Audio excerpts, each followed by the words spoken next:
सुल्तान महमूद गजनवी एक बहुत बहादुर और आदिल बादशाह था।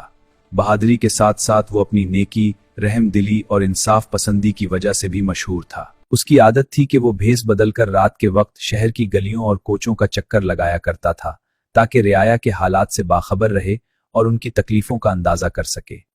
एक रात वो इसी तरह शहर का गश्त करते हुए एक सुनसान और वीरान मकाम पर जा पहुंचा। वहां उसने देखा कि 4 आदमी आहिस्ता आहिस्ता आपस में बातें कर रहे हैं।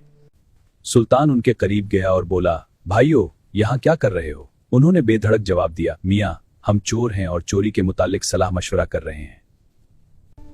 फिर तो तुम मेरे साथी हुए। अगर मुनासिब समझो तो मुझे भी अपने साथ शामिल कर लो। वो कहने लगे, हम किसी को अपने साथ इस वक्त तक शामिल नहीं करते जब तक इसमें कोई खास खूबी ना हो। पहले अपनी खूबी बयान करो, फिर फैसला करेंगे। सुल्तान ने कहा, खूबी तो मुझ में भी है, लेकिन अगर तुम बुरा ना मानो तो पहले तुम अपनी अपनी खूबियां बयान करो, फिर मैं अपनी खूबी बताऊंगा।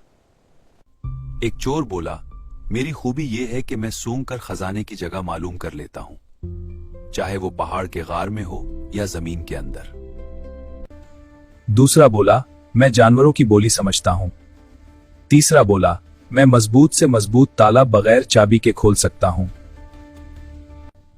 चौथा बोला, मैं जिस शख्स को एक बार देख लूं, चाहे अंधेरे में ही क्यों ना हो, दोबारा देखने पर फौरन पहचान लेता हूं।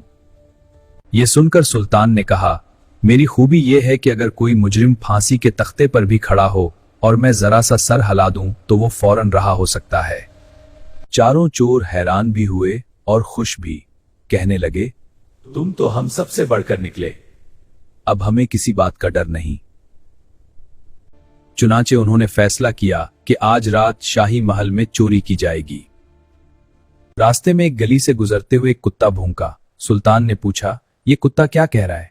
जानवरों की बोली समझने वाला चोर बोला, ये कह रहा है कि तुम पांचों में से एक सुल्तान है। भला हम में से कौन सुल्तान हो सकता है? चोर बोला, मालूम नहीं, कुत्ते ने बस इतना ही कहा था।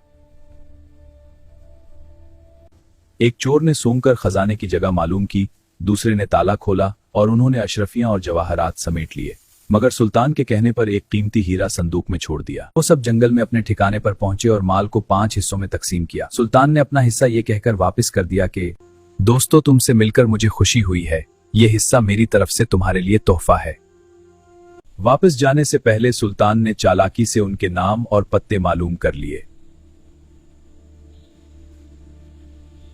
उधर खजाने का मुहाफिज आया तो देखा कि माल गायब है और सिर्फ एक हीरा बाकी है। उसके दिल में लालच आया और उसने वो हीरा अपनी जेब में डाल लिया, ये सोचकर कि कोई नहीं जानेगा। सुबह इसने सुल्तान को चोरी की खबर दी। सुल्तान ने हुक्म दिया कि शहर के मशहूर चोरों को गिरफ्तार किया जाए। चोरों को दरबार में पेश किया गया। सुल्तान ने पूछा, वो हीरा कहां है? सूंघने वाला चोर आगे बढ़ा और बोला, आलाजा, पहले हमारी तलाशी ली जाए ताकि यकीन हो जाए कि हीरा हमारे पास नहीं। तलाशी ली गई, मगर हीरा किसी के पास ना मिला। फिर चोर ने कहा, हीरा उसी दरबार में मौजूद है। मुहाफिज खजाना की खुफिया जेब में एक डबिया है, हीरा उसी में है। डबिया निकाली गई तो हीरा बरामद हो गया। मुहाफिज का रंग फक हो गया।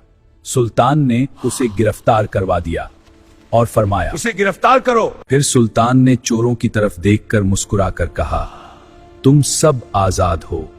सुल्तान की इस मेहरबानी का चोरों पर गहरा असर हुआ और उन्होंने आइंदा चोरी छोड़कर नेक जिंदगी गुजारने का अहद किया।